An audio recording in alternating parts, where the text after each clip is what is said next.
신약성경 요한복음 3장 마지막 파트입니다. 요한복음 3장 30절에서 36절까지 페이지로 신약성경 147페이지입니다. 요한복음 3장 30절부터 살피겠습니다. 그는 흥하여야 하겠고 나는 쇠하여야 하리라 하니라. 위로부터 오시는 이는 만물 위에 계시고 땅에서 난 이는 땅에 속하여 땅에 속한 것을 말하느니라.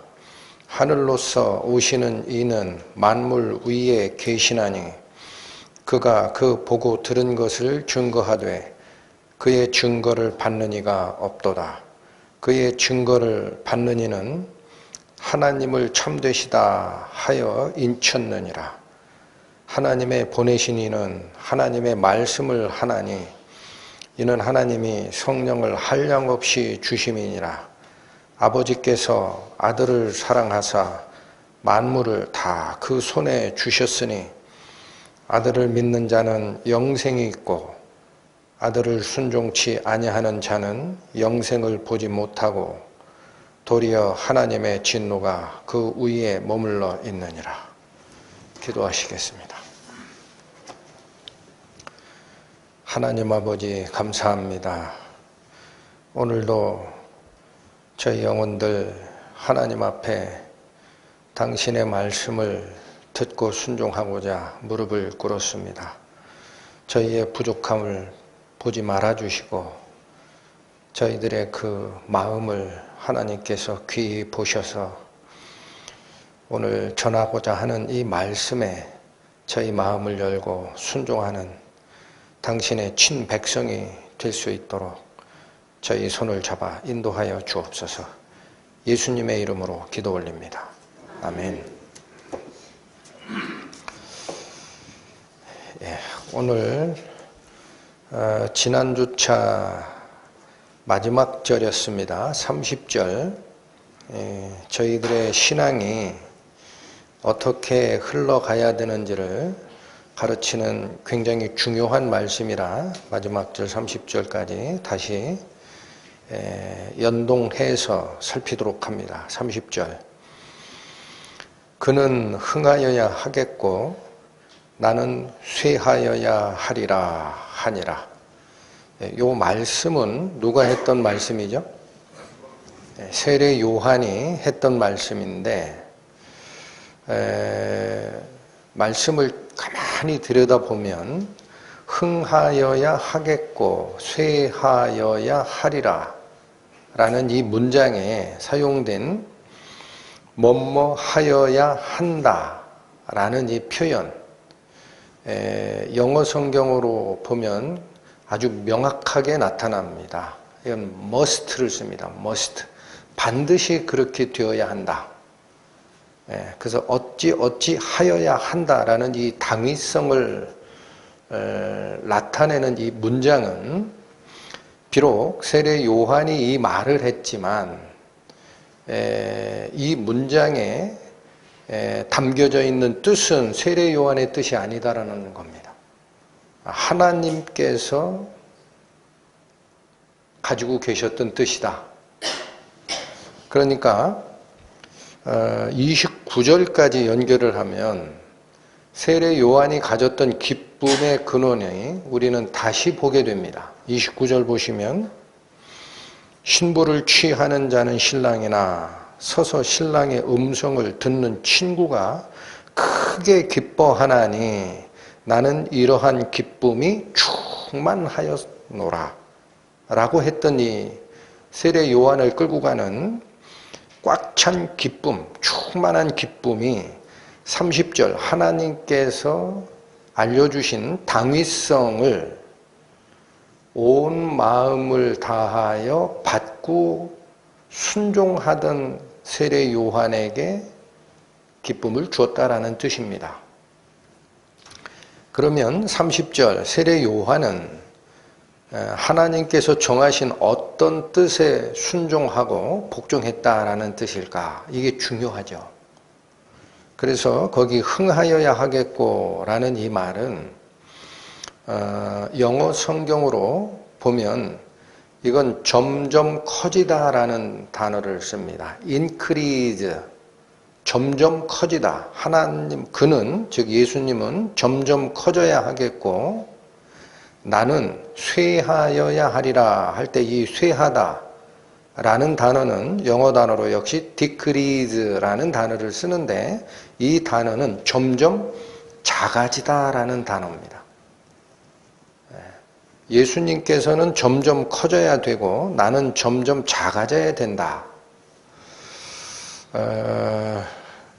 저는 이제 가끔 그런 생각을 많이 합니다. 우리 교회가 좀 부흥을 해야 되겠는데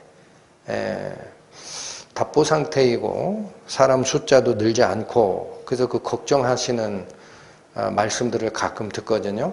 그때마다 제가 드리는 말씀이 있는데 지금 여기 이 30절에 기독교적 부흥, 성경적 부흥이 무엇인지가 여기 나와 있습니다.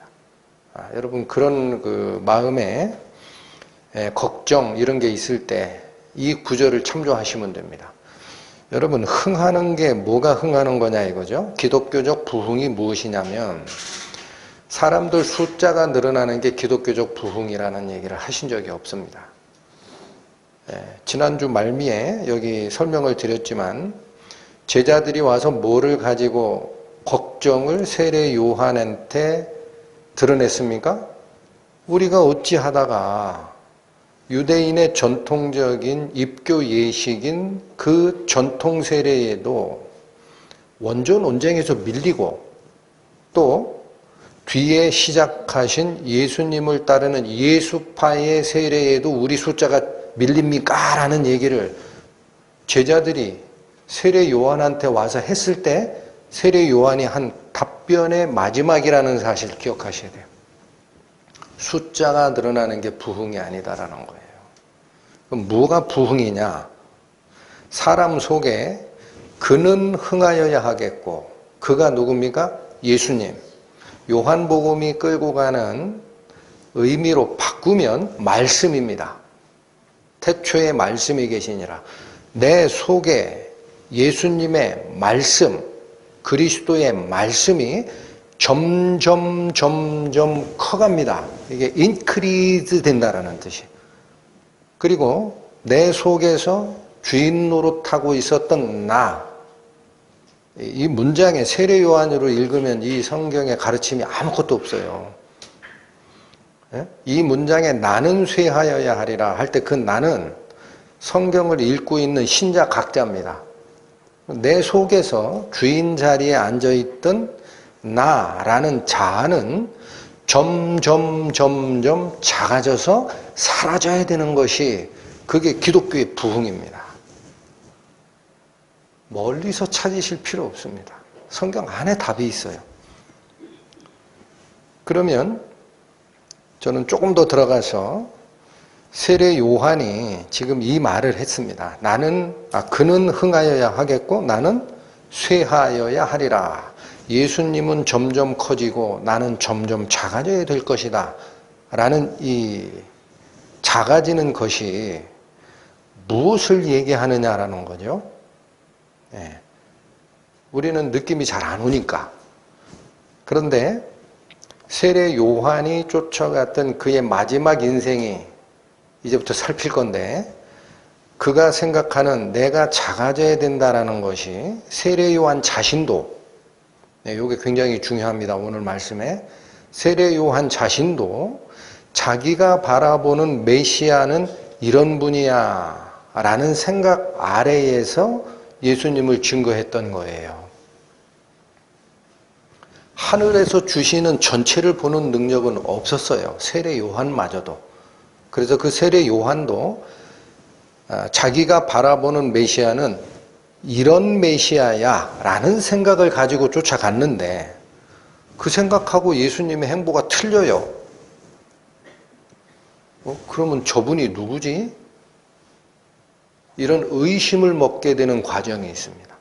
그래서 이 과정을 저희가 살피실 건데, 저는 그는 흥하여야 하겠고 나는 점점 작아져야 하리라 라는 이 작아지는 게 나랑 방향과 생각이 같을 때 순종하는 것만을 얘기하는 거냐, 아니면 내가 알고 있는 성경 지식과 신앙관과 나에게 주시는 어떤 고난과 인생 행로가 전혀 다를 때라도 그걸 순종해야 하느냐.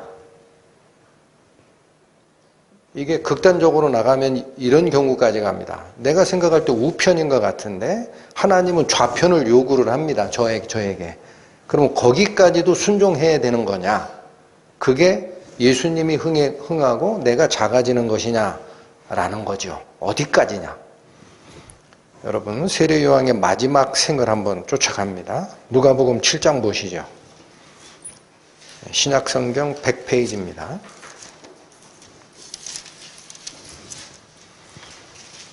누가복음 7장 11절에서 19절까지 살피겠습니다. 11절, 그 후에 예수께서 나인이라는 성으로 가실새 제자와 허다한 무리가 동행하더니 성문에 가까이 오실 때에 사람들이 한 죽은 자를 메고 나오니 이는 그 어미의 독자요 어미는 과부라. 여기 그 유명한 나인성 과부의 아들을 살리는 사건이 나옵니다.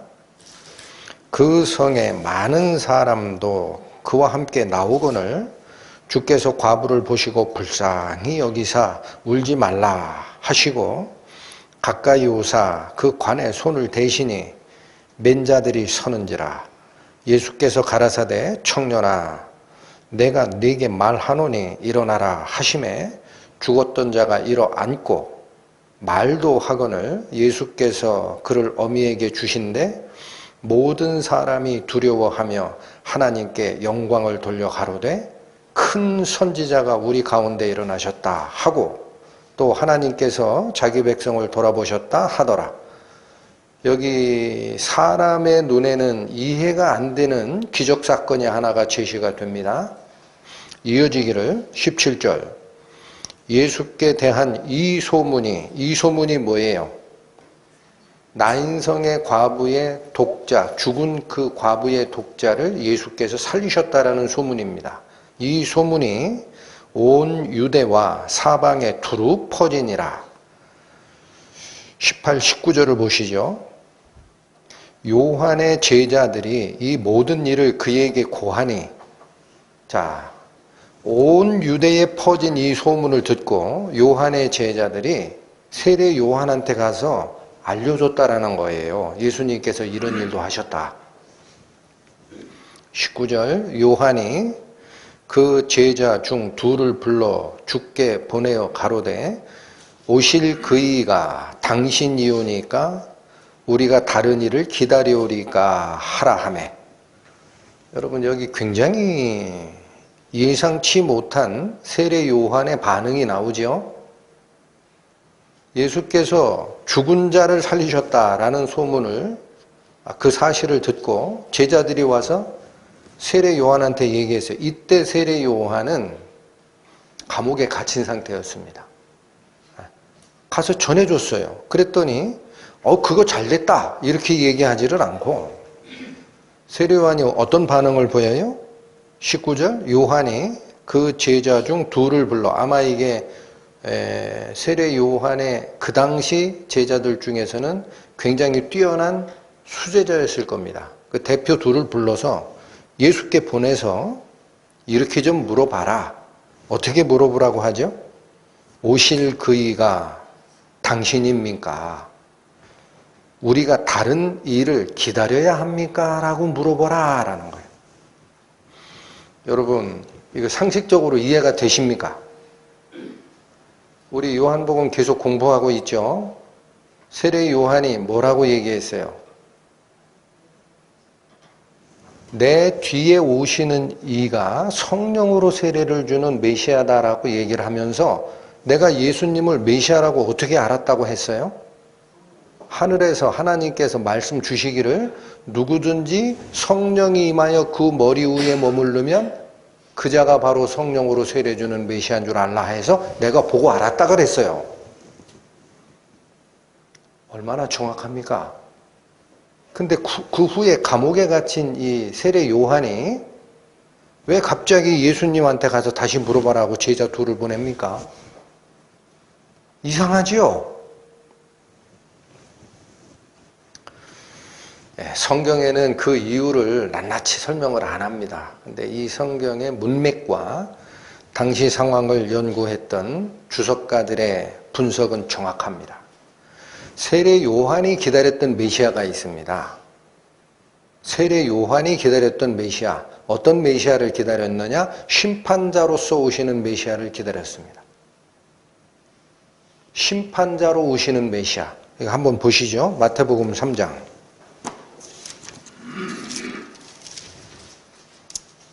신약 3페이지 10절에서 12절 봅니다.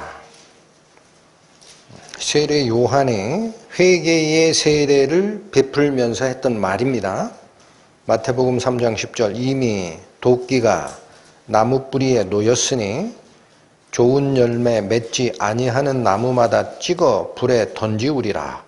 나는 너희에게 회개케 하기 위하여 물로 세례를 주거니와 내 뒤에 오시는 이는 나보다 능력이 많으시니 나는 그의 신을 들기도 감당치 못하겠노라. 그는 성령과 불로 너희에게 세례를 주실 것이요 손에 키를 들고 자기의 타작 마당을 정하게 하사 알곡은 모아 곡간에 들이고 쭉정이는 꺼지지 않는 불에 태우시리라. 네, 여러분 지난주차 설교에서도 이거 제가 다시 한번 강조했는데 이런 얘기입니다. 세례 요한이 가지고 있는 메시아관은 이미 나무 뿌리에 도끼가 놓여 있다라는 거예요. 이건 심판이 이미 와 있다라는 얘기입니다. 그래서 이 나무가 열매를 맺는 나무면 괜찮지만 열매를 맺지 아니하는 나무면 도끼로 찍어서 불에 태울 일이 있다라는 얘기예요. 그러면서 나는 물로 세례를 주거니와 내 뒤에 오시는 메시아께서는 세례를 두 가지로 준다라는 얘기입니다. 하나는 성령으로 주세요. 하나는 불로 주세요. 이거 오해하는 분들 많다 그랬어요. 성령과 불로 세례를 주는 거를 불같은 성령을 받았다라고 생각하는 분이 있다 그랬어요. 삼천포로 빠진 겁니다. 성령의 세례가 있고 불의 세례가 있다라는 거예요. 그래서 12절에 손에 키를 들고 타작 마당을 정하게 하사, 이 타작에 들어간다라는 얘기예요. 추수에 들어간다. 추수에 들어가서 알곡은 모아 어디에 들이고? 곳간에. 이거 알곡은 누가 알곡입니까? 성령 세례를 받아 거듭난 자가 드러낸 생명의 결과물이 알곡입니다. 쭉정이는 어디에 태운다? 꺼지지 않는 불에 태운다. 이게 불의 세례입니다. 세례 요한이 했던 말씀을 통해서 우리는 뭐를 알 수 있느냐? 세례 요한은 내 뒤에 오시는 예수님은 성령 세례와 불의 세례를 주시는 분, 타작마당을 깨끗게 하고 심판을 이루어내실 분, 이걸 기다렸던 겁니다. 심판의 메시아를 기다렸던 거예요. 그런데 가만히 보니까 자기가 헤롯 왕이 잘못한 걸 지적했어요. 헤롯 안디바가 자기 동생 빌립의 아내 헤로디아가 너무 이쁘니까 자기 왕비로 삼은 그거 잘못했습니다. 지적하니까 지금 자기가 어디에 갇혔어요? 감옥에 갇혔거든요. 그럼 세례 요한이 생각하는 것은 심판의 메시아가 오셨는데 왜 정의를 부르짖던 내가 감옥 속에 부당하게 갇힌 이것이 심판의 대상으로 예수께서 정리를 안 하실까? 머릿속에 있는 겁니다. 예수께서 심판자로 오셨다 그러면 분명히 지금 당대에 당신께서 눈에 보고 계신데 나 세례 요한, 내가 중요한 게 아니라 이 잘못된 걸 지적하고 옥에 갇힌 이 상황을 예수께서 왜 가만히 보고 계실까? 그러면 예수님은 심판의 메시아 아닌 거 아니야? 내 생각과 다른데? 가서 한번 물어봐라. 감이 잡히십니까? 왜 그런 불완전한 지식을 갖느냐면 오늘 말씀에도 나오지만 예수 그리스도 외에는 다 땅에서 난 자입니다. 땅에 있는 얘기밖에 못해요. 하늘에서 정한 모든 것을 보는 눈이 없어요. 제한적이에요. 그러니까 오해하는 겁니다. 가서 물어봐라.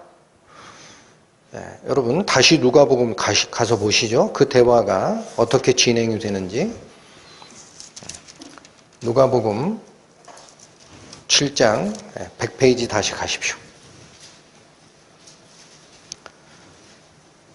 20절 누가복음 7장 20절 예수님께서 이제 답변을 하십니다. 저희가 예수께 나아가 가로되 세례 요한이 우리를 보내어 당신께 말하기를 오실 그이가 당신이오니까 우리가 다른 일을 기다리오리까 하더이다 하네. 그대로 전했죠. 21절 마침 그 시에 예수께서 질병과 고통과 및 악귀 들린 자를 많이 고치시며 또 많은 소경을 보게 하신지라. 자, 여러분 여기 잠깐 보시죠. 나인성 과부의 아들, 죽은 과부의 아들을 살려내는 일을 요한의 제자들이 듣고 가서 읽는 것 말고도 요한이 다시 가서 물어봐라 할 때 요한의 제자가 보는 앞에서도 이 기적을 베푸신 거예요. 저희가 예수께 나와 21절 마침 그 시에 그때에 요한의 제자들이 왔을 때에 예수께서 질병과 고통 및 악귀 들린 자들을 많이 고치시며 또 많은 소경을 보게 하는 기적을 요한의 제자들 앞에서도 했다라는 거예요. 직접 보게 했다. 그리고 나서 22절 대답을 하십니다. 대답하여 가라사대 너희가 가서 보고 들은 것을 요한에게 고하되 소경이 보며 안진뱅이가 걸으며 문둥이가 깨끗함을 받으며 귀머거리가 들으며 죽은 자가 살아나며 가난한 자에게 복음이 전파된다 하라. 예수님 답변 뭐죠? 조금은 핀트가 안 맞죠? 직접 답을 안 하십니다. 그래, 세례 요한한테 가서 얘기해. 내가 바로 그 메시아 맞아. 이런 얘기를 안 하십니다. 그리고 뭐라고 해요? 세례 요한의 제자들 앞에서도 다시 추가적인 기적을 베푸시고 나서 요한에게 가서 말하기를 죽은 자가 일어나고 귀머거리가 듣고 안진뱅이가 일어서고 문둥병자가 낫고 가난한 자에게 복음이 전파된다. 그 얘기만 해. 알아들을 거야. 무슨 말씀을 하신 걸까 이게? 여러분 예수님께서 하신 답변이 무슨 얘기를 하신 거죠? 왜 직접 답을 안 하시죠?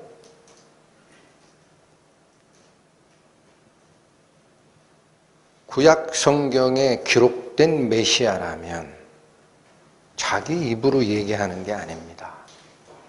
구약 성경의 근거를 제시하는 겁니다. 그럼 여기 얘기하셨던 이 말씀에 구약적 근거가 있느냐? 이사야서 61장 갑니다.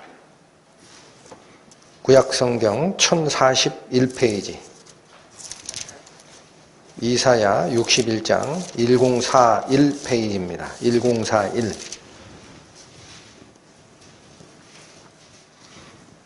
이사야서 61장 1절과 2절 말씀 보시겠습니다.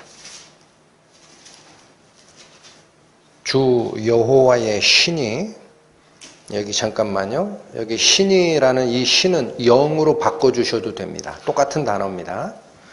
여호와의 영이 내게 임하셨으니 이는 여호와께서 내게 기름을 부으사. 여러분 하나님의 기름 부음 받은 자 누구? 메시아. 메시아가 기름 부음 받은 자란 뜻입니다.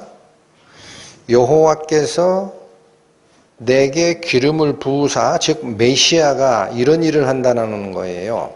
가난한 자에게 아름다운 소식을 전하게 하려 하심이라.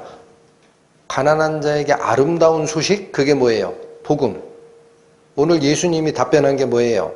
죽은 자가 일어서고 죽은 자가 살아나고 앉은 뱅이가 일어서고 소경이 보고 문둥병자가 낫고 가난한 자에게 복음이 전파된다. 그렇게만 얘기해라 그랬죠. 여기가 그 말씀 가져오는 거예요. 가난한 자에게 아름다운 소식을 전하게 하려 하심이라. 그러면 세례 요한이 알아들을 거야. 이사야서 말씀 기억할걸? 그 얘기 하신 거예요. 그런데 이어지기를 하려 하심이라. 나를 보내사 마음이 상한 자를 고치며 포로된 자에게 자유를, 갇힌 자에게 노임을 전파하며. 이게 바로 병마에 귀신에 갇혀있던 그들을 다 꺼내는 작업을 할 거다라는 얘기입니다. 이어집니다. 2절 여호와의 은혜의 해와 우리 하나님의 신원의 날을 전파하여 모든 슬픈 자를 위로하게 될 것이다. 여러분 여기 보시면 메시아가 오시면 복음을 전하고 갇힌 자를 구해내는 일을 하는데 2절을 잘 보십시오. 그가 하는 일이 두 개입니다. 두 개. 메시아가 오셔서 하시는 일이 여호와의 은혜의 해를 전파하십니다. 또 우리 하나님의 신원의 날을 전파할 일도 하실 것이다. 앞에 있는 여호와의 은혜의 해를 전파하는 것이 예수님의 초림입니다. 복음을 위해서 오시는 거예요. 은혜는 그리스도의 십자가 죽음이 시작돼서 우리에게 끼치는 하나님의 용서입니다. 이게 은혜의 해입니다. 이게 먼저 오는 거죠. 그런데 이사야서 61장 2절은 이 두 가지 메시아의 역할이 동시에 기록되어 있기 때문에 사람들은 어떻게 생각을 했느냐. 예수님 오시면 은혜도 베풀지만 곧바로 심판자 자리에 서서 이 하나님의 신원의 날이라는 게 무슨 뜻이에요? 신원이라는 것은 억울함을 풀어주는 날입니다. 원이 억울할 원자, 신은 풀신자예요. 억울함을 풀어주는 날, 심판의 날, 나에게 악한 자에게 벌을 주는 날, 이게 그 얘기예요. 근데 여러분, 뒤에 오시는 하나님의 신원의 날은 예수님의 초림 때 일어나는 게 아니에요. 언제 일어나요? 예수님 다시 오실 때 일어난다고. 그게 말세라고. 근데 구약에는 동시에 기록되어 있기 때문에 웬만한 사람들은 동시대에 이루어지는 줄 알았어요. 세례 요한마저도. 그런데 여기 이제 잘 보시죠. 예수님께서 요한의 제자들에게 무슨 얘기를 했느냐? 신원 얘기를 안 하셨어요. 다시 누가복음 7장 가십니다. 응? 대답한 걸 다시 보세요. 이제 누가복음 7장 22절 대답하여 가라사대 너희가 가서 보고 들은 것을 요한에게 고하되 소경이 보며 앉은 뱅이가 걸으며 문둥이가 깨끗함을 받으며 귀머거리가 들으며 죽은 자가 살아나며 가난한 자에게 복음이 전파된다 하라. 어디까지만 얘기하셨습니까? 은혜의 해만 얘기한 거예요. 은혜의 해. 이 말을 전하면 세례 요한은 알아들을 거다. 은혜의 해에 오는 메시아 맞지? 틀렸니? 네 스스로 답을 구해보렴? 아, 맞습니다. 그러면 신원의 날은? 여기 한마디도 안 하시죠? 나중에 오는 겁니다. 신원의 날은. 심판의 날은 예수님의 두 번째 재림 때 오는 거예요. 그러니까 이 얘기를 하라 하시고 23절 누구든지 나를 인하여 실족하지 아니하는 자는 복이 있도다 하시니라. 여러분, 이 반만 증언을 한 겁니다. 예수님이. 메시아로서 하는 우리 여호와의 은혜의 해와 하나님의 신원의 날 중에 은혜의 해만 얘기를 한 거예요. 그러니까 이게 진짜면, 은혜의 해가 진짜면 신원의 날은 기다리면 되지요. 네. 확실한 은혜의 메시아를 가서 전하라 라는 뜻입니다. 그러니까 여긴 기다리라는 얘기예요. 아직 때가 안 됐다.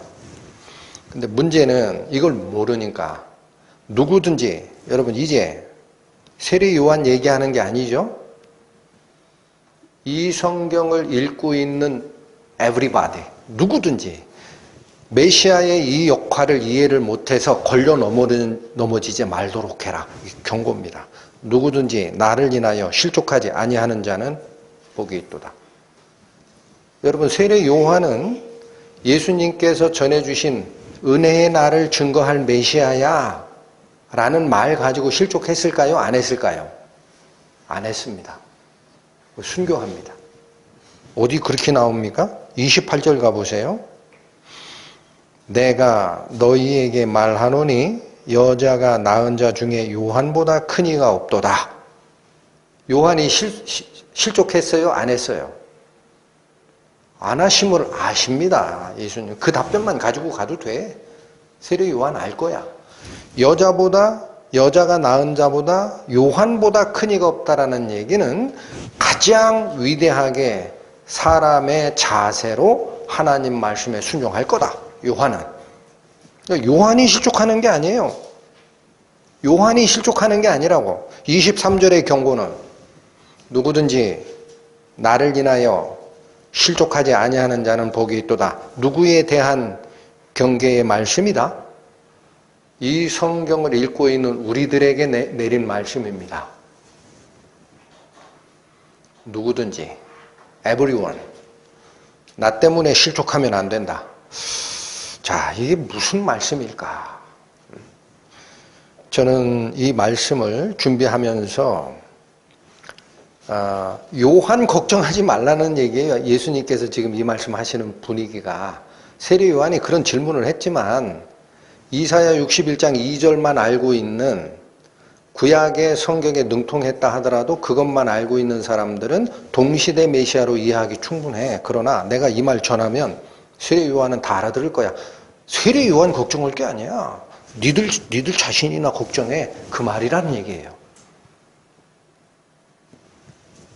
오늘날의 신자가 성경을 읽어갑니다. 설교 말씀을 듣습니다. 성경 공부를 합니다. 얼마나 알까요? 땅에 속한 자입니다. 부분적으로 압니다. 세례 요한보다도 모를 수도 있어요. 그런데 이 부분적으로 알게 되면 뭐를 얻게 되느냐면 세상적 기준이 아니고 성경이 얘기하는 하나님의 기준을 하나씩 얻어서 쌓게 됩니다. 이렇게 되면 자를 하나 가지게 돼요. 자. 잴 수 있어요, 이제. 판단 기준이 그겁니다. 그럼 그 자를 가지고 원래는 내 키를 재야죠.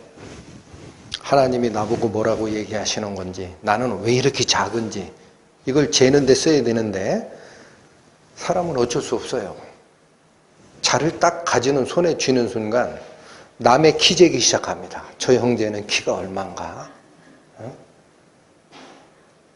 맞죠?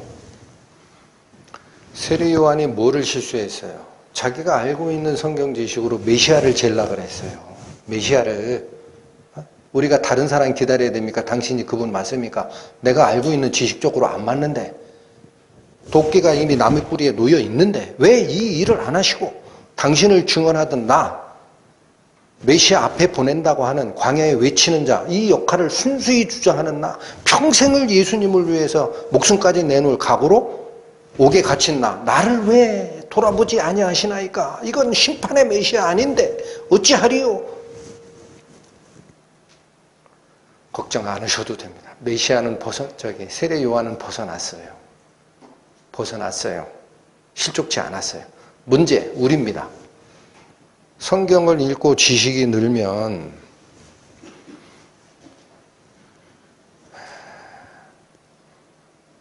기준이 쌓이면 그 기준을 어디에 써야 됩니까? 나를 재는 데 쓰셔야 됩니다. 여러분, 야고보서 갑니다. 야고보 4장. 야고보서 4장. 신약성경 375페이지 보시죠. 11절.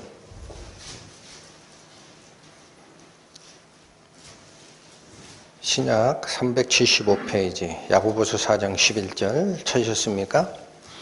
형제들아 피차에 비방하지 말라.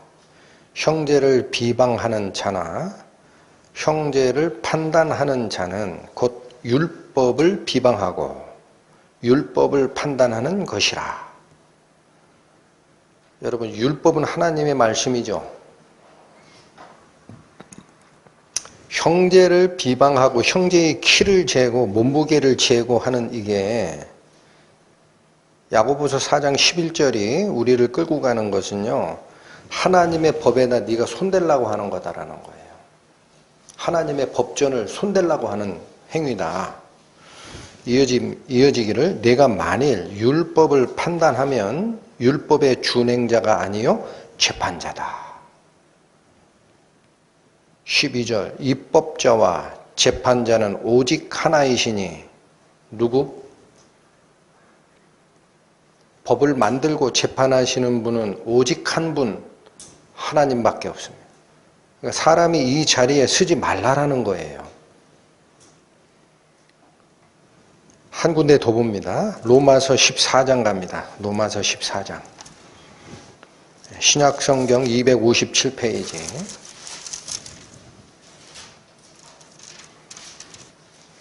4절 말씀. 로마서 14장 4절 말씀. 남의 하인을 판단하는 너는 누구뇨? 그 섰는 것이나 넘어지는 것이 제 주인에게 있음에 저가 세움을 받으리니 이는 저를 세우시는 권능이 주께 있음이라. 여러분, 남의 하인을 판단하는 너는 누구뇨? 여기 남의 하인, 남은 누구고 하인은 누굽니까? 남은 누구고 하인은 누구죠? 뒤에 문장이 나오죠. 그 섰는 것이나 넘어지는 것.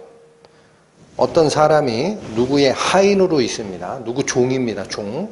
근데 이 종이 넘어지거나 서는 것이 그 권한이 누구에게 있다? 그 사람의 주인에게 있다고 하죠. 그렇죠? 그 사람의 주인에게 있다. 그러니까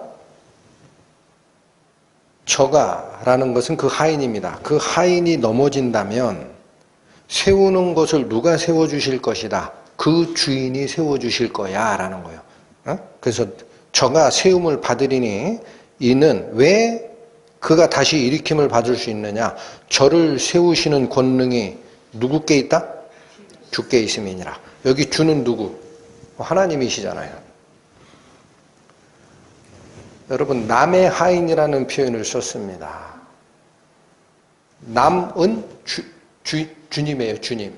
하나님의 하인들이 있어요. 그러니까 우리 믿는 자입니다. 우리는 전부 하나님의 아들이면서 하나님의 말씀에 순종하여야 할 하나님의 종들입니다.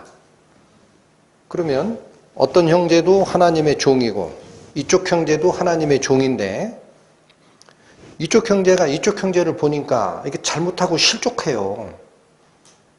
그러면 이 사람 세워줘야 되겠다 라고 생각해서 자기가 이 사람을 세우려고 합니다. 이게 된다라는 얘기입니까? 안 된다라는 얘기입니까? 남의 하인을 판단하지 말라. 이건 명령이에요. 그러면 여기 넘어지거나 일어서는 이 일을 누가 세우는 거냐? 그 주인께서 하시는 일이다. 뒤에 나오죠. 저를 세우시는 권능이 누구에게 있다? 그 주인 하나님께 있다. 그러니까 다른 형제가 자기가 가지고 있는 성경 말씀과 잣대와 기준을 보고 이쪽 형제가 실족한다라고 하면은 직접 가서 세우려고 하는 게 맞아요, 안 맞아요? 말씀대로 가면 됩니다. 맞아요, 안 맞아요? 그러면 어떻게 해야 됩니까? 이제 이쪽 형제 입장이에요. 분명히 이분이 지금 실족 직전인데, 이게 잘못된 판단이 아닌데, 직접 세울 수 없어. 그럼 어떻게 해야 되느냐? 누구 보고 세워주라고 하면 돼요? 하나님 보고 세우시라고 합니다. 우리는 어떻게 해야 됩니까? 기도해야 됩니다. 이게 교회의 원리입니다. 네? 이걸 잊지 마시기 바랍니다. 그게 교회의 원리예요. 그래서 기도하라는 거예요.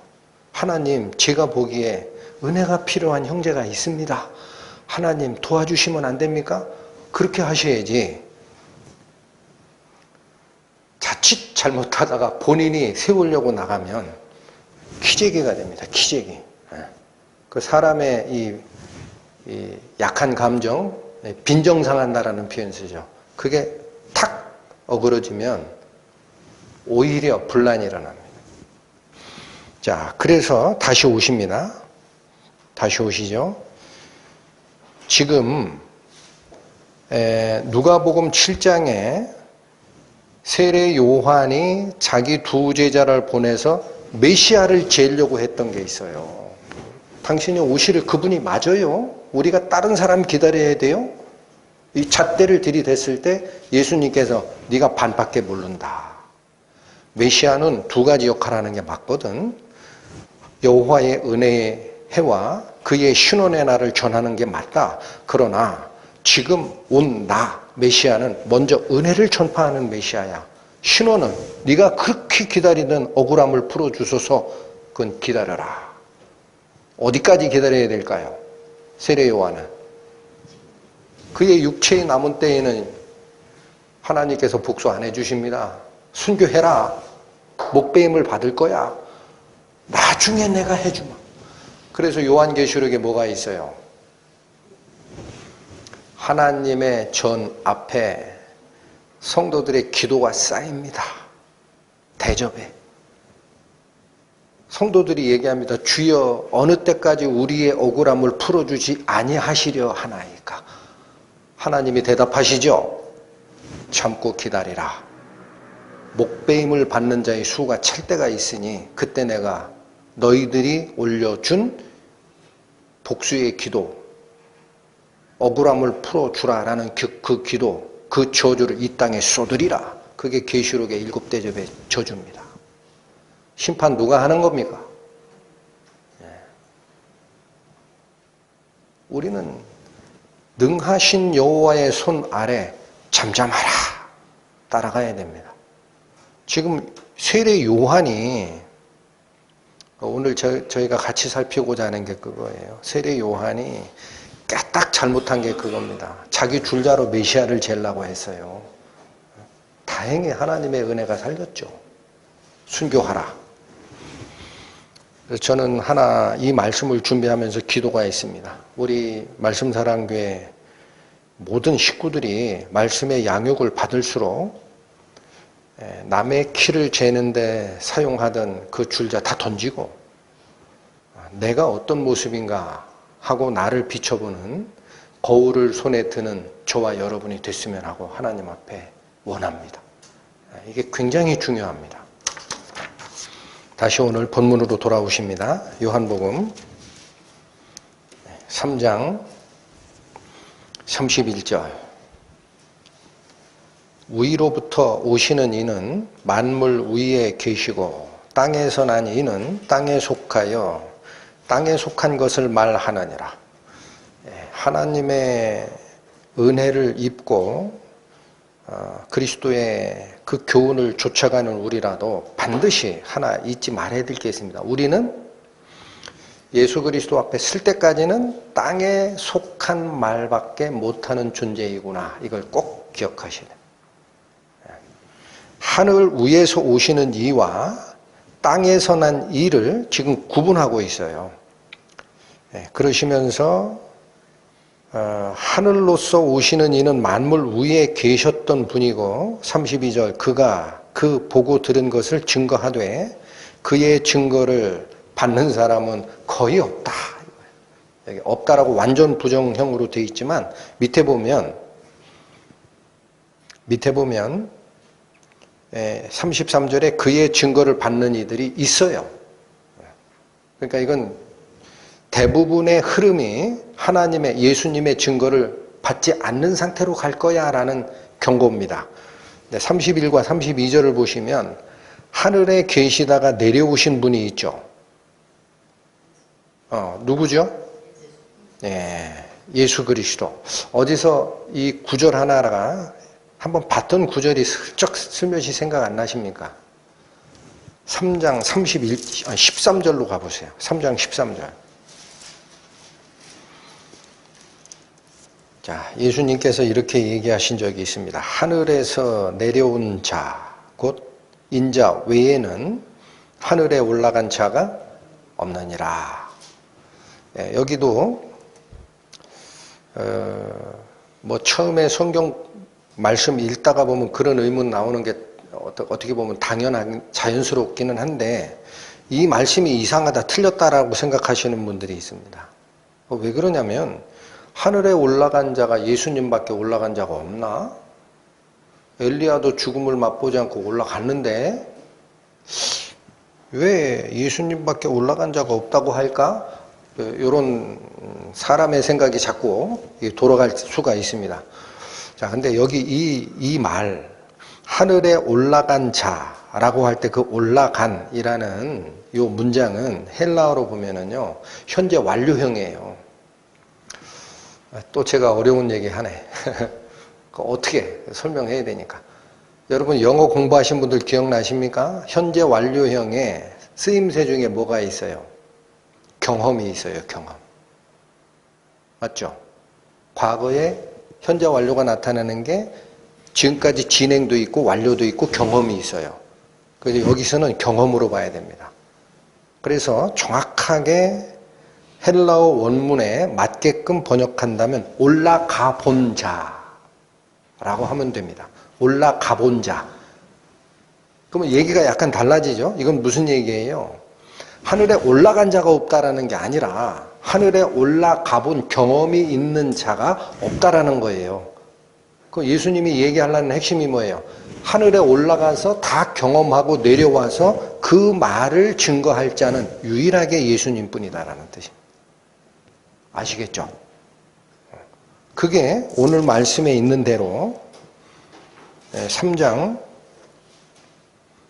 31절 하반절 하늘로서 오시는 이는 만물 위에 계시나니 그가 보고 들은 것을 증거하는 것 뿐이야 라는 이 말이에요.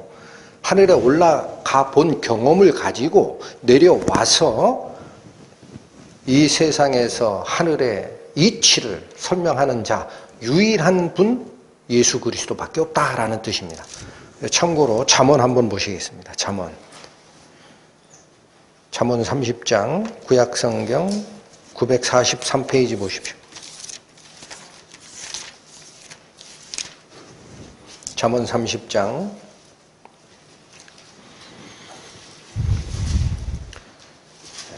4절 말씀. 하늘에 다 찾으셨습니까? 구약 943페이지 943 잠언 30장 4절. 하늘에 올라갔다가 내려온 자가 누구인지. 자, 여기는 표현이 헷갈릴 게 하나도 없죠. 지금 뭐를 강조하는 거예요? 하늘에 올라갔다가 내려온 자가 누구냐라는 거예요. 하늘에 올라갔다가 내려온 자가 누구인지, 바람을 그 장중에 모은 자가 누구인지.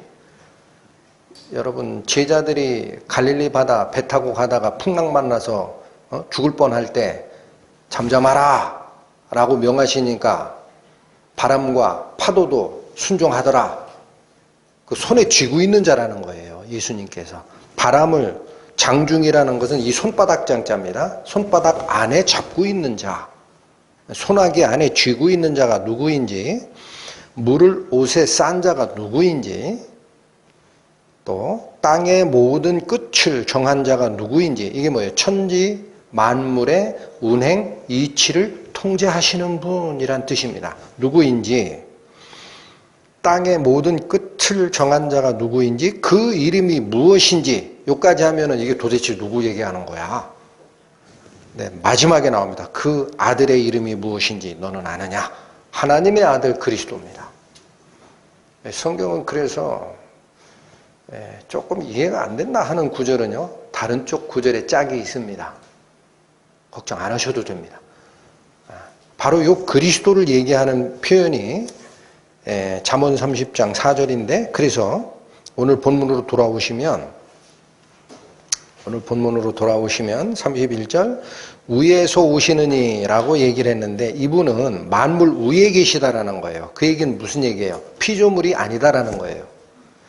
만물 가운데 있으면 피조물입니다.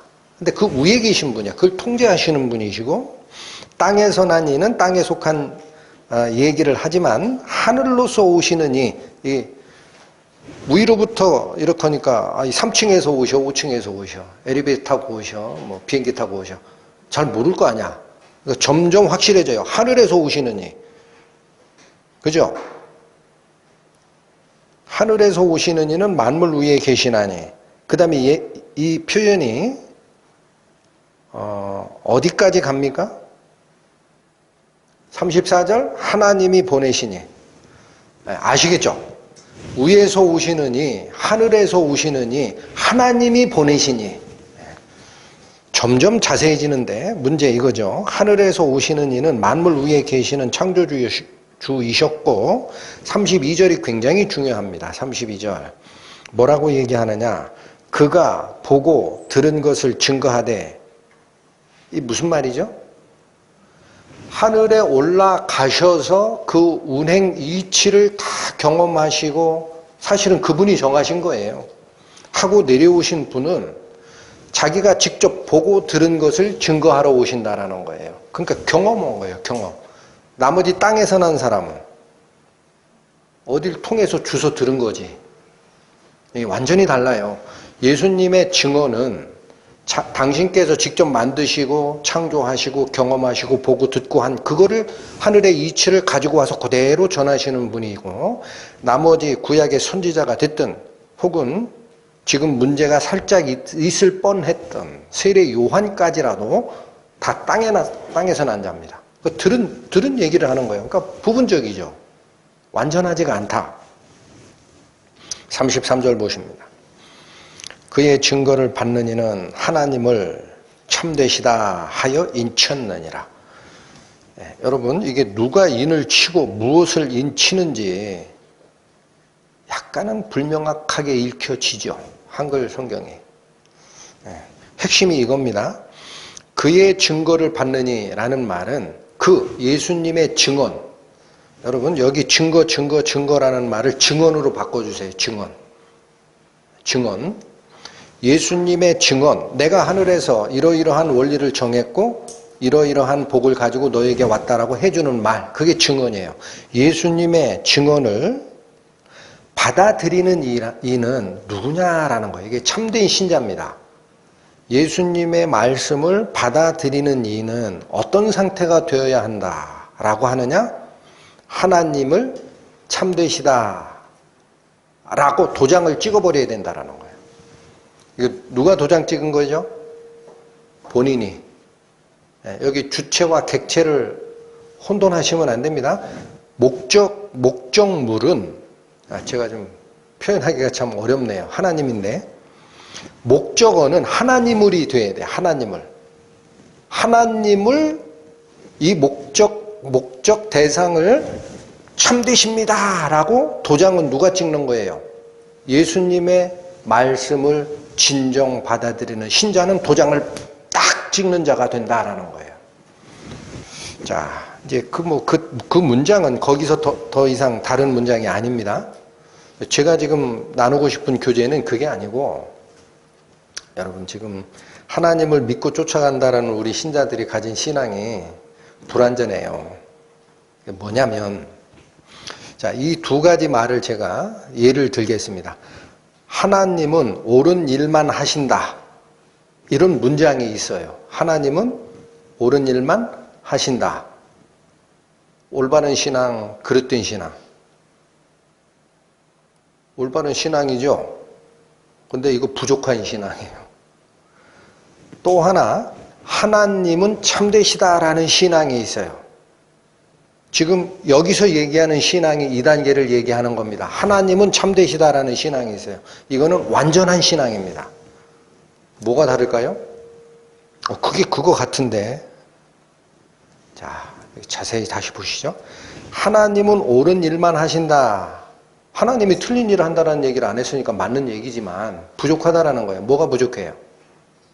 왜냐면 지나다 보면 세례 요한처럼 내가 증거한 예수님 메시아, 심판의 메시아, 헤로드 왕의 잘못된 걸 지적한 내가 억울하게 감옥에 갇혀 있다면 나를 꺼내줄 메시아, 이게 자기가 바라보는 건데 예수님 안 하시잖아. 그럼 뭐라고 생각해요? 하나님은 옳은 일만 하신다. 이 신앙을 가지고 있다가 하나님이 옳은 일을 안 하신다. 해야 되는 일을 안 한다. 왜 나한테 이러셔? 하나님 왜 나한테 이러세요? 나한테 왜 고난을 주시냐고 하잖아. 세상에 이걸 어떻게 이해해야 돼? 하잖아. 그죠? 하나님은 옳은 일만 하신다라는 신앙은 제한적 신앙입니다. 왜 그러냐? 사람의 눈에 이해하기 힘든 일들이 일어나거든요. 그럼 하나님이 왜 이걸 안 하셔? 이상한 하나님이네? 예를 들면 어떤 게 부조리한 일들이 일어날까요? 이 세상에. 부자가 더 잘 되고 사기꾼이 더 잘 돼. 선한 자, 정직한 자는 오히려 손해를 봐. 잘못됐네. 이걸 내가 개혁한다고 나서야 됩니까? 그 공산주의가 돼요. 또 의로운 자가 고난을 받는데 오해를 받아. 이걸 풀어주면 딱 좋겠는데 오해를 받아. 근데 그 오해를 풀 길이 없어. 이런 것도 뭐야? 부조리야. 그럼 하나님은 어디 계신 거야? 하나님은 옳은 일만 하시는데 왜 옳은 일을 안 하셔? 이렇게 된다라는 얘기. 그래서 여러분, 하나님은 옳은 일만 하신다라는 이 말이 물론 맞지만 조심해야 될 게 있다라는 겁니다. 사람의 눈에서 출발한 신앙이 여기 개입된 거예요. 내 눈에 틀리다, 이상하다 하면은 안 받아들이게 돼요. 제 설명이 좀 이해가 되십니까? 근데 반대로 하나님은 참되시다 그러면 어떤 신앙을 갖게 될까요? 하나님 당신이 참되시기 때문에 모든 일의 결국은 어디로 가게 되어 있다? 참됨으로 결론나게 되어 있다. 그럼 중간에 부조리한 일이 생겨도 그건 무엇일 뿐이다? 과정일 뿐이다라는 거예요. 하나님의 공의를 의심하지 않는 거예요. 이게 완전히 다른 신앙입니다. 이해가 되십니까?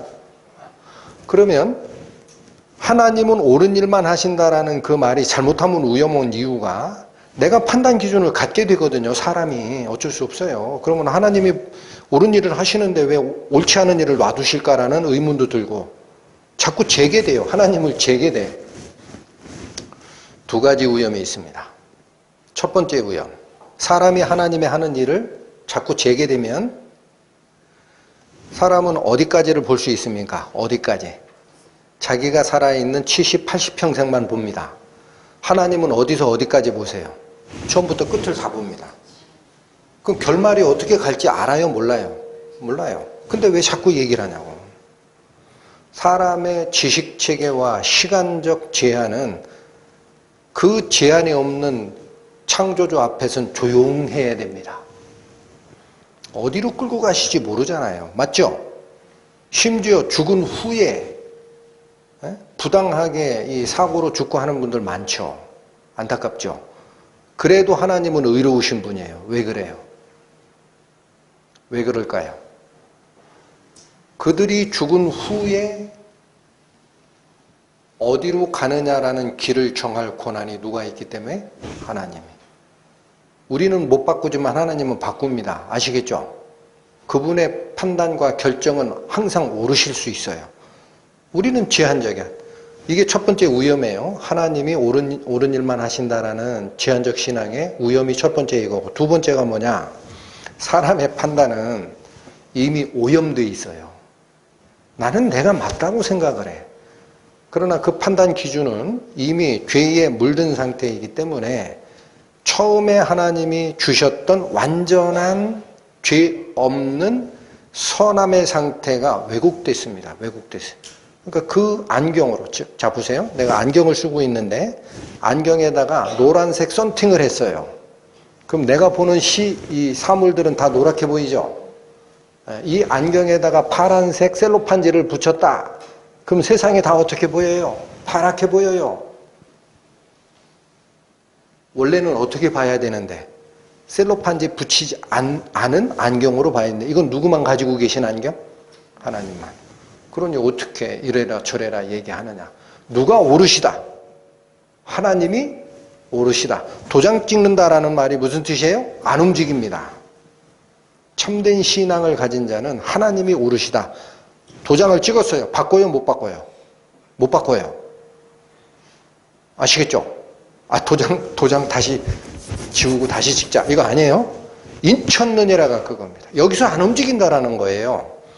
예수님의 증언을 하나님의 증언으로 받게 되는 참된 신앙을 가진 자는 하나님이 오르시다. 우리는 부족하니까 얘기할 게 없다. 그분이 결국은 최선으로 이끄실 것이다. 이 믿음을 가진 자다. 잠언 14장 보시겠습니다. 구약성경 924페이지입니다.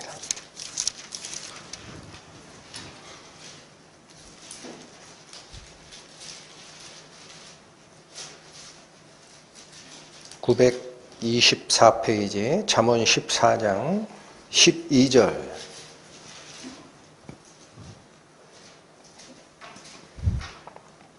어떤 길은 사람의 보기에는 바르나 필경은 사망의 길이니라.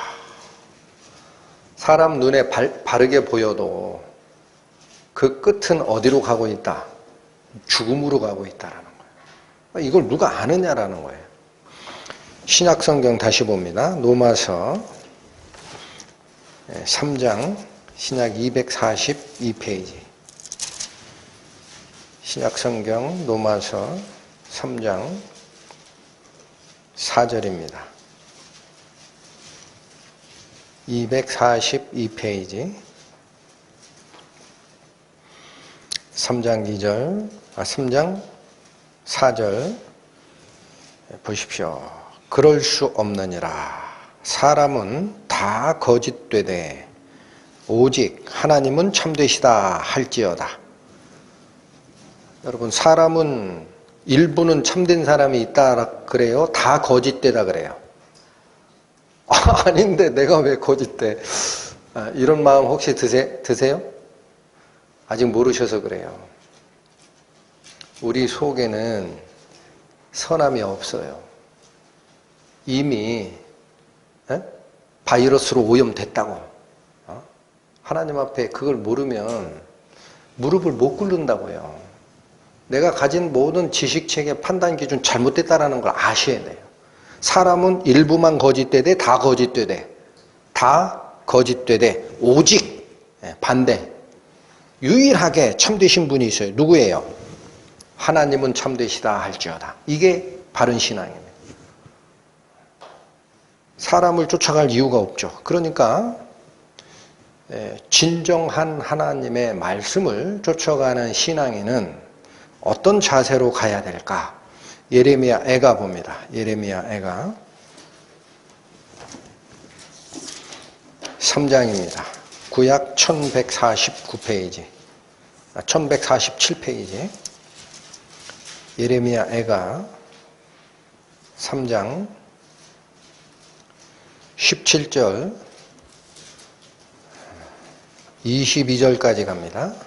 주께서 내 심령으로 평강을 멀리 떠나가게 하시니 내가 복을 잊어버렸으며. 사람이 고난 중에 있는 거예요. 지금 스스로 이르기를 나의 힘과 여호와께 대한 내 소망이 끊어졌다 하였도다. 하나님을 쫓아가는 자가 절망에 빠진 상태이죠. 19절 내 고초와 재난 곧 숙과 담즙을 기억하소서. 내 심령이 그것을 기억하고 낙심이 되오나 중심에 회상한즉 오히려 소망이 있사옴은 여호와의 자비와 긍휼이 무궁하심으로 우리가 진멸되지 아니함이언이다. 이 지금 예레미야가 애통하는 이 노래를 쓰면서 뭐를 생각해낸 거죠? 자기의 일생에 하나님의 평강도 사라지고 마음속에서 하나님의 평강도 사라지고 기력도 다 소진되고 소망까지 끊어지고 오직 고난과 고초가 쑥과 담즙처럼 내 입에 쓰고 하는데 가만히 마음속으로 생각해 보니 소망이 하나가 있다. 누구를 생각하니까? 하나님의 자비. 26절 가시죠. 사람이 여호와의 구원을 바라고 잠잠히 기다림이 좋도다. 이게 답이라는 거예요. 내가 이해 못하는 인생의 고난, 역경, 오해 당하고 있다. 살 소망이 끊어지고 다리에 힘 풀리고 이제는 못하겠다 할 상태가 되시면 하나님을 바라보라니.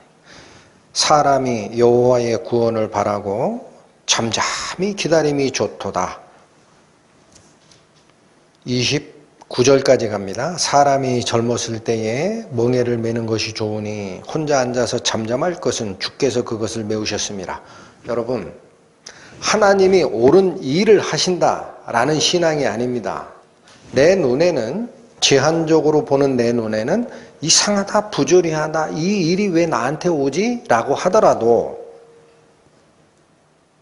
혼자 앉아서 잠잠해야 할 이유가 주께서 메우신 멍에이기 때문에, 하나님께서 허락하신 것이기 때문에 그 뜻을 살펴야 되지 절망하고 낙담할 필요가 없다라는 거예요. 우리가 주 앞에서 잠잠할 이유가 뭐다? 이 고난이 주께서 허락하신 것이니 그 뜻을 살피겠노라. 그렇게 가야 된다는 얘기입니다. 29절 보십시오. 이불 티끌에 댈지어다. 여러분, 이게 무슨 말이에요? 입을 티끌에 대는 게 뭐예요? 땅에 엎드리는 거예요. 입이 땅에 댈 때까지 납작 엎드리는 거예요. 얘기하지 말고 하나님 앞에서 입을 땅에 댈 정도로 엎드리라라는 얘기예요. 혹시 소망이 있을지로다. 이것이 하나님은 참되시다라고 도장 찍은 자의 신앙입니다. 그 눈물의 선지자 예레미야, 평생을 하나님을 정했지만 성경을 아무리 뒤져도 예레미야가 회심시킨 사람은 10손가락도 안 넘어요. 다 배반하고 갔어요.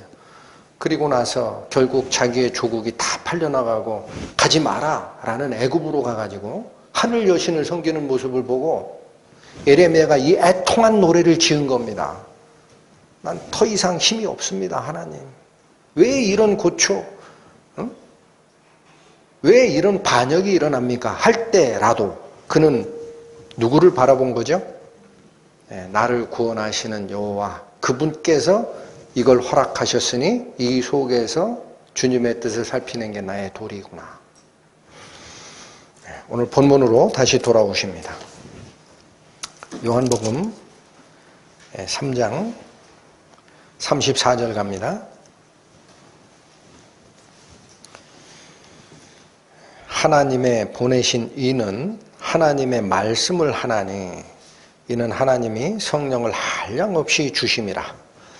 우리 번역 문구에는 접속사가 생략되어 있습니다. 34절의 맨 앞에 왜냐하면이라는 접속사가 있습니다. 원문에. 그러니까 이게 무슨 얘기냐면, 왜 이걸 제가 추가로 설명드리냐면 33절처럼 하나님은 옳은 일만 하신다라는 부분적 신앙을 가진 게 아니고, 내가 보기에 이상한 부조리가 허락되더라도 하나님께서 종국에는 당신의 선함으로 이끄실 것이다. 그러니 하나님은 참되시다. 라는 신앙을 도장 찍은 자들은 왜 도장을 찍게 되느냐라는 얘기입니다. 왜 도장을 찍게 되느냐?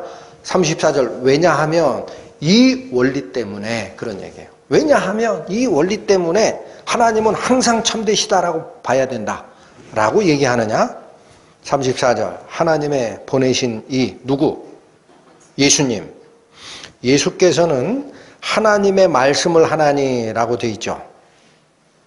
예수님께서 하나님의 말씀을 하는 게 아니라 딴 사람 말한 건 없는데, 그게 아닙니다. 지금 아주 굉장히 중요한 삼위일체 원리가 이 속에 녹아 있어요.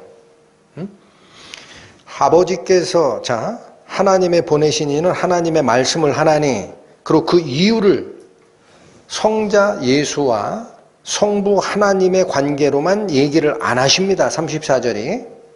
이는이라는 말은 연결사예요. 왜 그런 줄 아냐? 왜 그런 줄 알아? 하나님이 성령을 한량없이 예수께 주시기 때문이라. 자, 여러분. 한량없이라는 이 말이 영어 성경에 보면, 또 죄송합니다. 영어 써서. without limit예요. limit가 뭐예요? 제한이죠. without limit 그러면 제한이 없는 거예요. 그럼 이 표현을 쓰는 이유가 뭘까? 하나님을 쫓아가던 구약의 선지자, 신약에서 하나님을 쫓는 성도들의 성령의 나눠주심인 은사가 임합니다. 그런데 성경을 읽어보면 그것은 부분적으로 나눠준 거라고 얘기를 합니다. 부분적으로. 그러니까 이거 보세요. 성령이 하나님이시기 때문에 이 크기를 잴 수가 없어요. 근데 어찌됐든 이 크기가 있다고 가정하시고, 성령의 능력이 100이라고 가정하시는데, 당신을 쫓아가는 당신의 성도들에게 또는 선지자에게 이 은사를 나눠줄 때는 조금씩 나눠주는 거예요. 조금씩 필요할 때. 그것도 누구 뜻에 따라? 성령의 뜻에 따라. 그런데 이 성령이 무제한 급으로 갔다라고 합니다. 누구에게는? 예수께는. 그렇죠? 그러면 예수님은 수혜자고 성령께서는 수여자인가? 그러면 성령 하나님과 예수님의 관계에서 성자 하나님이 미치네? 성령께서 부어지지 않으면 아무 일 못하니까 이렇게 된다고. 근데 그게 아니라는 거예요. 여러분, 제한 없이 붓는다라는 건 뭐냐? 제가 성령은 원래 하나님이기 때문에 크기를 잴 수 없어요. 근데 100이라고 치고 99주면 다 준 거예요? 아직 남았어요. 남았어요. 100을 주면 다 준 거야. 근데 성령은 제한이 있으세요? 없으세요? 없어요. 이 성령 전체를 예수님께 드렸다 그러면은 제한 없이 준 거지. 말이 이해가 되시나요? 성령 자체가 그대로 예수님께 왔다라는 거예요, 이 말은. 그래서 이 두 분이 무슨 뜻이다? 한 분이다라는 거예요, 한 분. 다 줬으면은, 1이라도 남겨놓고 99 줬으면 여기 뭐가 있지. 근데 100을 성령께서 다 주셨어. 그럼 자기가 옮겨간 거죠? 예수님은 성령이신 거예요. 그리고 아버지, 여기 34절 잘 보세요. 하나님이 보내신 이는 하나님의 말씀을 하나니라는 이 말씀도 34절 전반부만 보면 하나님이 당신이 할 말이 100인데 50만 아들 하나님 예수께 주고 가서 전해라. 그렇게 했을 수 있잖아. 그러면 성부 하나님의 크기가 이만하면 성자 하나님은 반쯤 되지. 이렇게 생각하기 또 쉽죠? 12장 갑니다. 요한복음 12장 가보십니다. 신약 170페이지 49절 50절 보십니다. 요한복음 12장 49절 내가 내 자의로 말한 것이 아니요. 자, 예수님의 말씀입니다. 예수님께서 예수님의 자의라는 건 자기 뜻이에요. 자기 뜻. 스스로자 뜻의. 자기 뜻에 따라서 말한 것이 아니요 나를 보내신 아버지께서 즉 성부 하나님이 나의 말할 것과 이를 것 이건 얘기할 거예요. 말하고 얘기할 것을 친히 명하여 주셨다라는 겁니다. 그럼 여기 다시 보세요. 이게 성부 하나님과 성자 하나님 간의 일치성이라는 겁니다. 일치성. 다시 보세요. 사람의 몸을 입고 이 세상에 나오셨지만 예수님께서 하시는 말씀들은 하나님께서 주신 말씀 아니고 하나님이 이 5마디를 주셨는데 예수께서 2마디를 붙여서 7마디를 하는 자냐? 아니라는 거예요. 아버지께서 주신 그대로 얘기할 뿐이지 내 자의, 내 뜻을 가미해서 말한 적이 없다. 그러면 이 말씀은 누구 말씀이에요? 아버지 하나님 말씀이죠. 이게 성부 하나님과 성자 하나님 간의 일치성이라는 거예요. 그런데 이 일치성이 어디로 또 연결되느냐? 16장 가십니다. 16장. 요한복음 16장 176페이지 12절에서 14절 보십니다. 요한복음 16장 12절 내가 아직도 너희에게 이를 것이 많으나 이건 얘기해 줄 것이라는 거예요. 내가 너희에게 얘기해 줄 것이 많으나 지금은 너희가 감당치 못하리라. 13절 그러하나 진리의 성령이 오시면 자 누가 오시면? 성령이 오시면 그가 너희를 모든 진리 가운데로 인도하시리니 그가 자의로 말하지 않고 오직 듣는 것을 말하시게 된다. 여기 다시 보세요. 예수님이 부활하셔 올라가시고 성령께서 오십니다.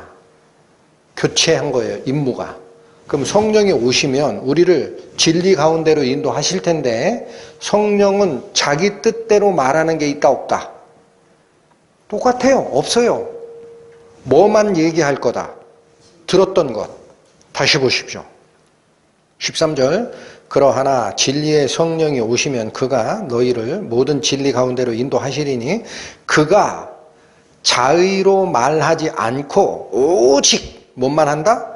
듣는 것을 말하시며 장래 일을 너희에게 얘기해 줄 것이다. 성령이 예수 그리스도의 이 비밀을 풀어주는 역할을 할 것이다. 아니 목사님 말씀을 얹히셨네. 그가 자유로 말하지 않고 듣는 것을 말한다고 그랬지 어떻게 예수님 말씀을 풀어준다고 그랬어요? 좀 기다려주세요. 14절 그가 내 영광을 나타내리니 누구 영광? 예수님의 영광. 이어집니다. 내 것을 가지고 너희에게 알리겠습니다. 내 것 누구 거? 예수님 거. 예수님께서 들은 말. 여기 보세요. 예수님이 오셔서 하는 말씀이 하나님께서 주신 말씀 이외에 다른 걸 덧붙인 게 없다라는 거예요. 자유로 말한 바가 없다. 또 예수님이 가시고 성령께서 오시면 성령께서는 내가 한 걸 가지고 성도들에게 진리를 깨우치는 역할을 하실 텐데 이분마저도 자기 얘기를 덧붙이는 게 없다. 그럼 이거 전부 누구 겁니까? 아버지 하나님에서 출발한 거예요. 아버지 하나님에서 출발한 거를 성자 하나님은 왜곡함이 없이 전하시고 성령 하나님이 오시면 성자 하나님이 깨우쳐 주셨던 말씀에 덧붙이는 게 없습니다. 그걸 깨닫게 하는 거예요. 그러니 이 세 분은 어때요? 똑같죠? 얹히거나 빼는 게 없습니다. 이걸 성부 하나님, 성자 하나님, 성령 하나님 간의 일치성, 한 분이라는 겁니다. 한 분이라는 말은 아직 없는데 16장 15절 가보시죠. 무릇 아버지께 있는 것은 다 내 것이라. 일부만 내 것이라 다 내 거다. 아이고야 예수님 참 욕심 많으시네. 하나님께 다 당신 거래. 어찌 그런 말을? 진짜니까. 잘 보셔야 됩니다. 성경 말씀을 읽으시다. 무릇 아버지께 있는 것은 다 내 것이라. 그러므로 내가 말하기를 그가 내 것을 가지고 너희에게 알리리라 하셨노라. 여긴 한 단계 더 내려가는 거예요. 아버지가 가지신 것, 성부 하나님의 소유물은 전부 성자 것이고, 그러므로 이후에는 그가 내 것을 가지고 말하리라. 성자가 소유하는 소유권도 똑같다. 성부까지 올라가는 거야. 여기 내 것을 가지고 말한다라는 게 누구 거 가지고 말하는 거였어요? 예수님 거 가지고 알려준다 그랬잖아. 근데 그 예수님께 하나님 거야, 전부 다. 그러니까 하나님께 예수님 거, 예수님께 성자 거.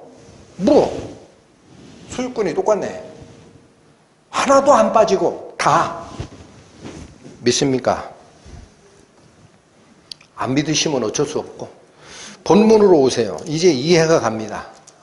이 말씀이 뭐를 지칭하는지가 이제 분명히 드러납니다. 34절 보세요. 하나님이 보내신 이는 하나님의 말씀을 하나니 이는 하나님이 성령을 제한 일시 준다, 한량 없이 준다. 성령 전체를 주신 거다라는 거예요. 자, 35절. 아버지께서 아들을 사랑하사 만물을 다 그 손에 주셨으니 소유권 전부 누구에게 넘겼다? 아들 하나님께. 다라는 말에 어디까지 들어갑니까? 다라는 말에. 설마 다? 설마 다? 조금 빼놓고. 여기 보세요. 성부 하나님이 계시고 성자 하나님이 계시고 성령 하나님이 계세요. 그러면 성부 하나님이 권위에 있어서 이게 위격이라고 하는 거예요. 위격. 인격이 아닙니다. 자리 위격에 있어서 제일 위세요. 그러나 이게 같은 분이에요. 근데 위치가 위라는 얘기가 무슨 뜻이냐? 판단자, 계획자, 주관자라는 뜻입니다. 하나님께서. 에? 그러면 재판권을 넘기면은 성부 하나님 지위는 흔들려요. 맞죠?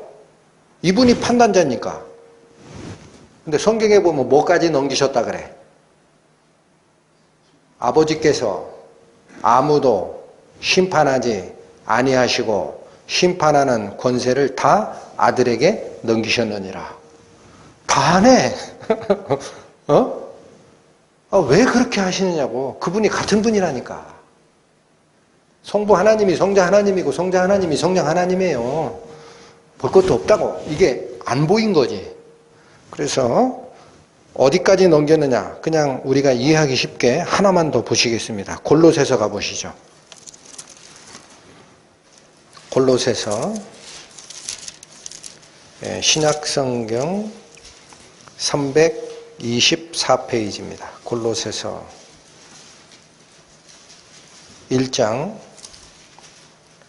신약 324페이지.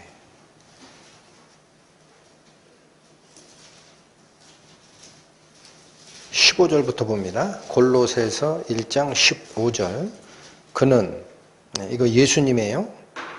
그는 보이지 아니하시는 하나님의 형상이요 모든 창조물보다 먼저 나신 자니, 이건 존재하신 자니라는 뜻입니다. 16절. 만물이 그에게 창조되되. 자, 만물이 누구에게 창조됐다? 예수님, 그 아들에게 창조됐어요. 하늘과 땅에서 보이는 것들과 보이지 않는 것들 전체가 예수님께 창조된 겁니다. 하늘은 보이지 않는 존재, 영적인 세계입니다. 땅은 보이는 3차원 공간, 물질 세계입니다. 전부 다가 예수님을 위해서 창조된 거예요. 그러시면서 예를 듭니다. 혹은이라는 것은 영어식으로 표현하면 for example 이런 뜻이에요. 예를 들면 이런 것들도 다 예수님께 창조된 거야. 보좌들, 주관들, 정사들, 권세들. 우리말로 하니까 이게 무슨 추상명사로 보이죠? 영어는 이 단어들이 다 천사의 계급을 나타내는 단어입니다. 하늘에 있는 영적 주관자들이 다 예수님께 바쳐지기 위해 창조됐다라는 거예요. 그러니까 여러분, 하늘에 있는 영적 존재 천사들의 무리가 피조물입니다. 누가 만드신 거예요? 창조주께서 만드신 피조물이에요. 그 중에 영적 존재지. 잊어버리시면 안 됩니다. 그래서 뭐라고 합니까? 보좌들이나 주관들이나 정사들이나 권세들이나 만물이 다 그로 말미암고, 즉 성자 하나님에 의해서 창조되고, 그런 뜻이에요. 또 그를 위하여 창조됐느니라. 뭘 더 바랍니까? 성경 말씀에서. 그러니까 요한복음 1장 1절이 태초에 말씀이 계시니라. 이 말씀이 하나님과 함께 계셨으니 이 말씀은 곧 하나님이시니라. 그가 없이는 창조된 게 없느니라 그러는 거예요. 다시 오세요. 본문으로.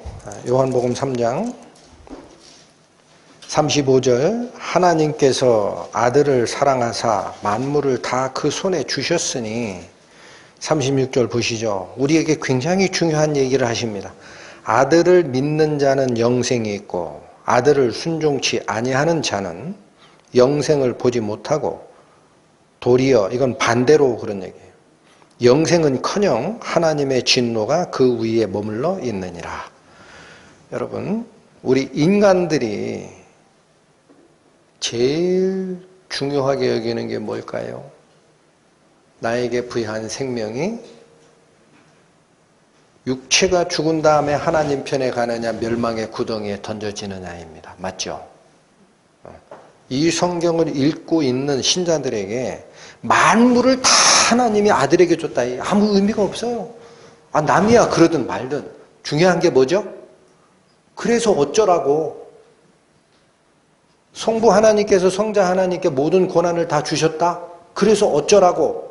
어쩌라긴 네 생명 보란 얘기지. 너 생명 어떻게 됐냐? 보세요. 아들을 믿는 자는 무엇이 있어요? 아들을 순종치 아니하는 자에게는 무엇이 있어요? 진노가 있어요. 여기도 중요한 단어가 양쪽으로 맞물려 돌아갑니다. 여러분, 어떤 수레가 갈 때는 오른쪽 바퀴 하나만으로 못 가요. 오른쪽 바퀴와 왼쪽 바퀴가 동시에 돌을 때 가요. 그렇죠? 근데 여기 지금 양쪽 수레바퀴에 뭐가 제시가 되느냐? 믿음과 순종입니다. 보실 줄 알아야 돼요. 아들을 믿는 자에겐 영생이 있어요. 그럼 똑같이 얘기하려면 아들을 믿지 아니하는 자에게는 진노가 임하느니라 그래야 되죠? 근데 뭐로 바꿨어요? 순종치 아니함. 믿음은 순종과 같은 겁니다.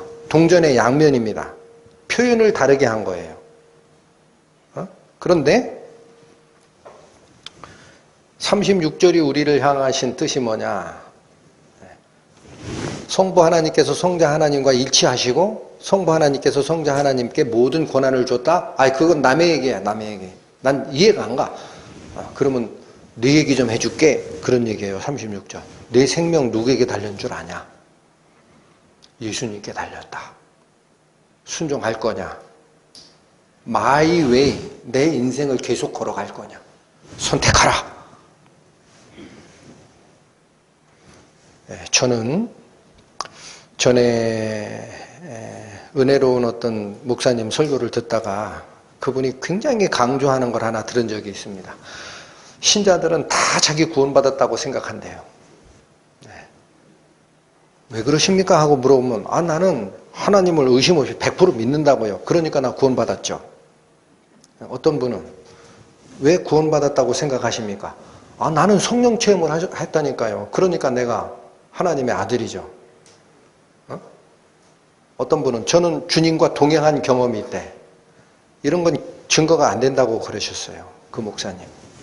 저게 무슨 말을 하시려고 하시지? 봤더니 내가 하나님을 의심 없이 믿으니까 구원이면 그 사람이 의심을 조금이라도 가지면 구원 취소되네? 의심 가질 수 있어요. 죽을 때까지 어떻게 유지가 돼요? 의심이 온다고.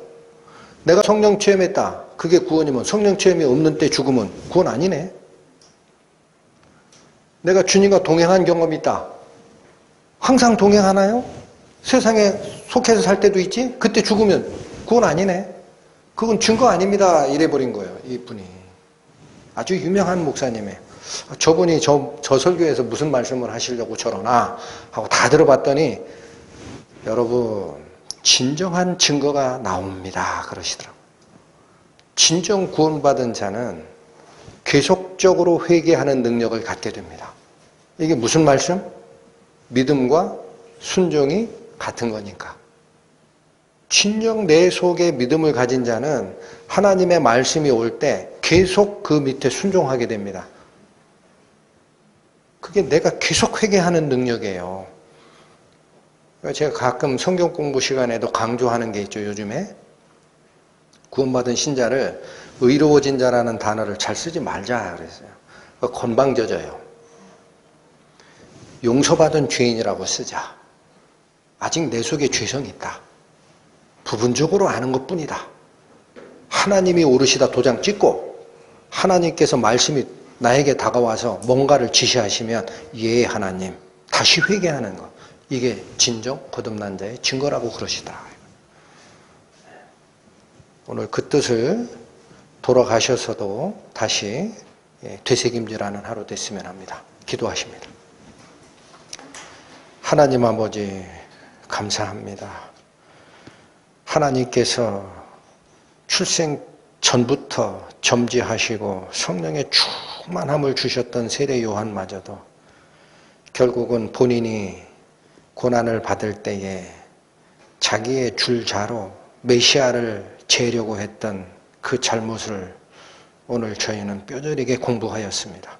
항상 저희를 스쳐 지나가는 일이나 환경들이 하나님께 부조리하고 불합리한 것일지라도 그것을 허락하신 뒤에는 하나님께서 저희를 단련하시고자 하는 뜻이 있음을 확인케 하시고 말씀이 저희의 귀 속으로 들어올 때 그 말씀을 가슴까지 끌어내려 말씀 앞에 무릎 꿇는 계속된 회개가 일어나는 저희 될 수 있도록 주님께서 저희 손을 잡아 인도하여 주옵소서.